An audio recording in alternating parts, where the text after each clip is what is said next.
मुंबईमध्ये सत्ताधारी आमदारांच्या मतदारसंघात 99% विकास निधी, विरोधकांना 1% निधी नाही। इंग्रजी दैनिकाची माहिती।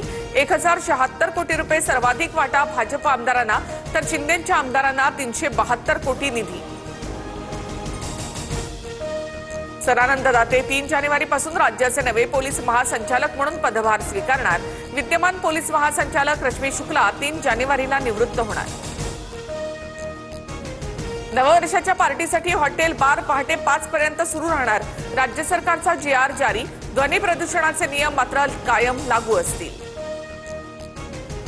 लाडकी बहीण योजनेमध्ये 12,900हून अधिक सरकारी कर्मचाऱ्यांनी लाभ घेतल्याचं उघड। नव्या आकडेवारीनंतर योजनेमधील अपात्र लाभार्थ्यांची संख्या 1 लाखाहून अधिक।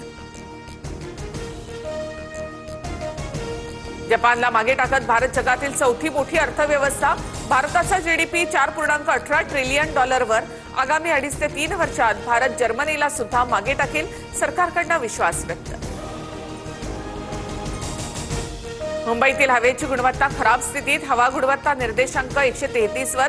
घाटकोपर, चकाला, चेंबूर, मालाड, दादर आणि कुलाब्यामध्ये सर्वाधिक प्रदूषण।